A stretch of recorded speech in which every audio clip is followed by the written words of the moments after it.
Now and again, we come across a story that's so awful it inducts itself into the metaphorical true crime Hall of Fame. Cases like the disappearance of Madeleine McCann, the rampage of Richard Ramirez, and the Zodiac Killer all have one thing in common. They're memorable for all the wrong reasons. The crimes of Luka Magnotta are so heinous and cruel that there's no way this case was ever going to fade into the background. From what we know of this guy, this is probably exactly what he wants. Just to warn you guys, this episode will cover incidents of animal cruelty. If that's something that's triggering to you, it might be best to skip this one. Before we get into today's mystery, I just want to let you know about this fun new mystery game that you can download on your smart device called Jun's Journey. Jun's Journey is a free to download mystery game where you have to find objects hidden in beautiful, colorful, and carefully crafted scenes. If you're anything like me, then you'll love playing this 1920s styled murder mystery, which sets the main protagonist, June Parker, in a quest to solve the murder of her sister. You'll basically be in your own Anna Solves video. I've been playing this now for a while, and I just love that you can sit back, relax, and play whenever you want. It's slightly challenging, but in a way that still allows you to stay relaxed while playing.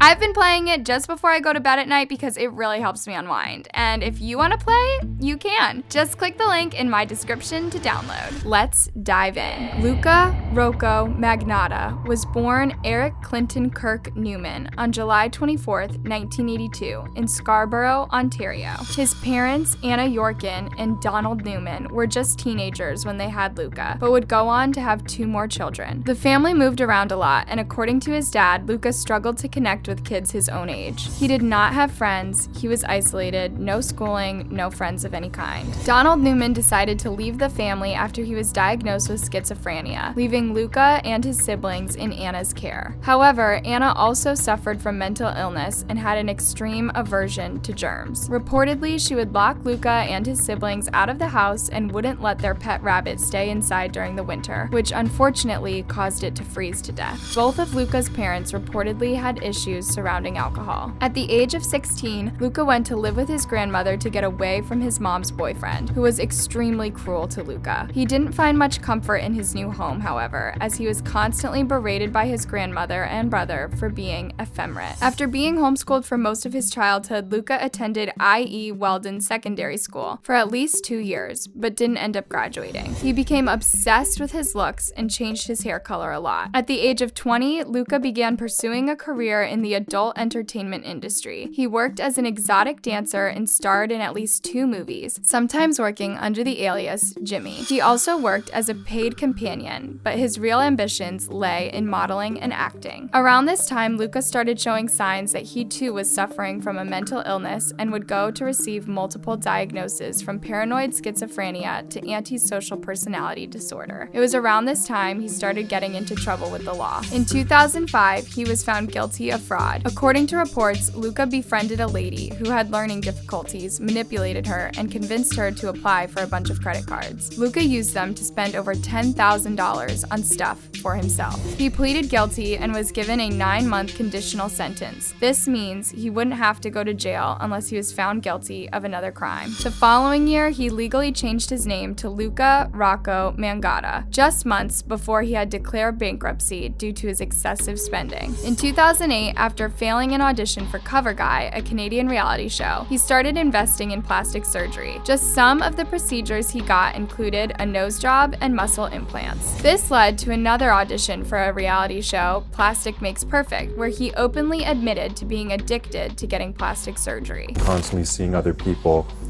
that are extremely good looking, how they look, and I'm comparing myself. With his TV career failing to take off, Luka stooped to a new low, catfishing. Reports claim he made over 70 Facebook accounts and would use them to spread rumors about himself. This actually kind of worked. He started a rumor that he was dating Karla Homolka, one half of the Ken and Barbie killers, and this rumor made its way into mainstream media. Luka loved the attention, although he claimed the rumors were ruining his life in a TV interview. The rumors destroyed my life, basically, and I've been receiving death threats. Years later, the journalist who did the interview now looks back at the tape and realizes he missed all of the warning signs that Luka would one day go on to become as infamous as Karla Homolka herself. "I knew he was troubled right away. I knew he was creepy at first glance, but didn't think he would kill anybody." His ex-girlfriend Barbie also believes that Luka made up the rumors for attention, but there was something more sinister behind his intentions. I mean, I knew he made that up himself because he was,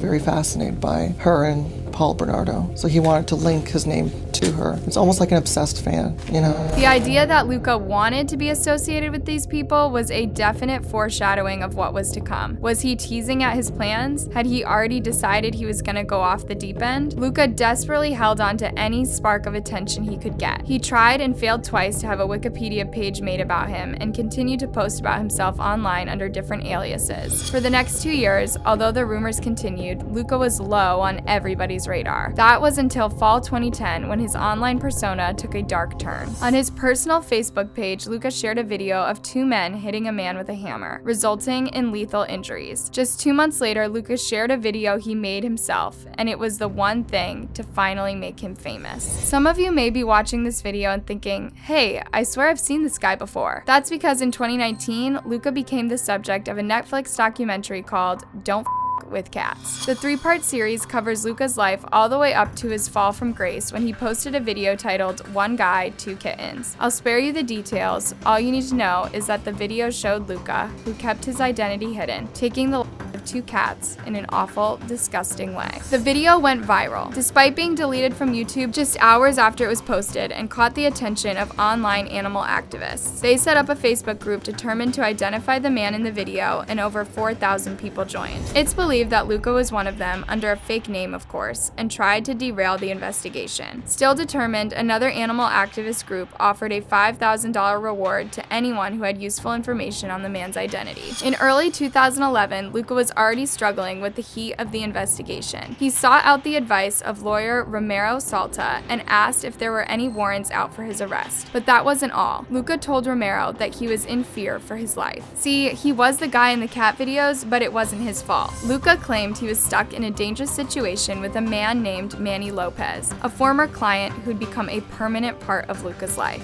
He claimed that Manny was behind the whole thing and intended to sell the awful video on the deep web. In dozens of emails, Luka told Romero about the ongoing harm Manny was inflicting on him and how there was nothing he could do to escape. He told the same story to his mom, Anna, who in the series makes it clear she believes Luka 100%. Maybe the idea that her own son was capable of doing something so awful by himself just wasn't something she could accept. There is no evidence to suggest that Manny Lopez exists. As this was happening, the online activists were making progress with their investigation. Someone on a message board, likely Luka himself, posted frames of the video where Luka's face was visible. Due to his long history of trying out for TV shows as well as his news appearance regarding Karla Homolka, it didn't take long for them to discover Luka's identity. There was just one problem. They had no idea where to locate him. After weeks of sleuthing, one of the activists found a geotag on one of Luka's recent photos, which placed him in Toronto, Canada. With this information, they contacted the Toronto Police Department in February 2011, who opened a case file on Luka. However, after that, the trail went cold for months. No new information appeared, and Luka was totally off the radar, like he'd literally vanished. Then November 2011 rolled around, and with the Christmas holidays approaching, Luka gifted his loyal followers with not one, but 2 new videos. As with the first video, these involved the deaths of helpless cats. The new videos sparked outrage online and reignited the determination of the online sleuths to discover Luka's location. By this time, the news of the online cat killer had become a worldwide phenomenon, and people everywhere were waiting for the news that this maniac had been apprehended. A few days after the second video was posted, Luka was discovered at a cheap hotel in London, of all places, by journalist Alex West. As a writer for The Sun, Alex interviewed Luka and asked him about the overwhelming evidence that connected him to his crime. He denied any involvement and claimed he was being tormented. However, after leaving London, Alex received a disturbing email that was most definitely from Luka. Luka under the name John Kilbride. In the near future, you will be hearing from me again. This time, however, the victims won't be small animals. The police couldn't do anything because the email made no direct threat. Plus, they traced the location it was sent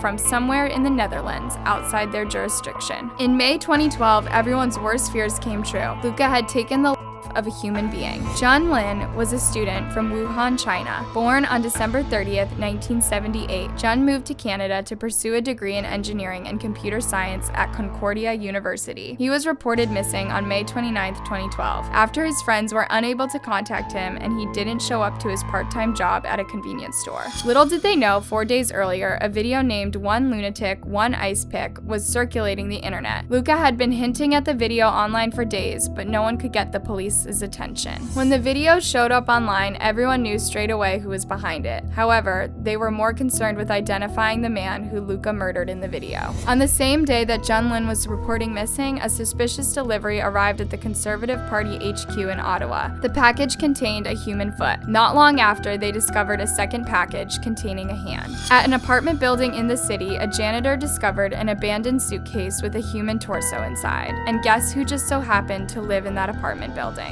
Luka was named a suspect the next day after security camera footage from inside the building showed Luka taking Jun up to his apartment, then emerging a couple of hours later carrying a lot of garbage down to the basement. Jun was formally identified in early June 2012, and the authorities were able to notify his family back home in China of his tragic death. It's thought he met Luka through Craigslist. Luka had already fled the country and was spotted in an airport in Paris, France. Every major police force in the world was aware of Luka during that time, all looking out for him in case he decided to strike again. Days later, he made his way to Berlin, Germany, and was apprehended in an internet cafe where he was looking up articles about himself. The day after his arrest, more of Jun's remains arrived in packages at 2 elementary schools in Montreal. He was extracted to Canada on June 18, 2012, and pleaded not guilty on grounds of diminished responsibility due to a mental disorder. This is kind of similar to pleading not guilty by reason of insanity. Ultimately, after a 12-week trial, he was found guilty on all charges, which included first-degree homicide and posting obscene material. He was sentenced to a minimum of 25 years behind bars for Jun Lin's death. He was sentenced to a further 19 years for his other charges. Reportedly, he continues to write about himself and look up his own name online from prison. That brings us to the end of today's video. What do you think of this case? Let me know your thoughts down in the comment section below.